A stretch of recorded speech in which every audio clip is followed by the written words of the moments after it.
What is the name of a dedicated tool used for removing the electrical insulation covering electric wires? So we have a few different tools here, and we're talking about if you have a wire like this charging cable, for example. It has a rubber insulation over it, but we all know that behind this rubber insulation is copper.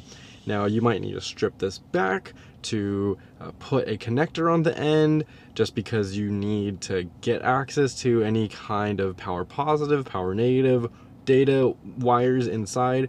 For whatever reason, you might want to do this. I do this all the time when I'm wiring things, and it's great to have this tool. I know it's not needle nose pliers because needle nose pliers are generally for gripping and or bending like small objects. And I use them a lot too, but not for this. We have snips, and these are a cutting tool used to cut wires. That's not stripping insulation.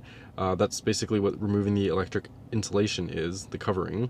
It's not stripping, it's not stripping it, it's cutting it. So big difference there. Just know we are not cutting, we're not snipping it, we're just stripping the insulation off the wire because we want to get to the wire. So then we have a crimper and a cable stripper.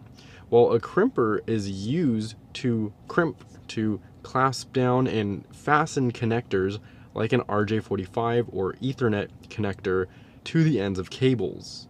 Now, it basically takes a connector and it deforms it around wires, basically trapping the wires in there, and it's used for attaching these wires and connectors together.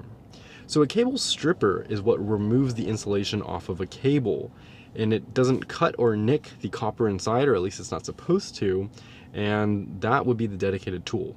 A cable stripper is used to remove the electrical insulation from electrical wires.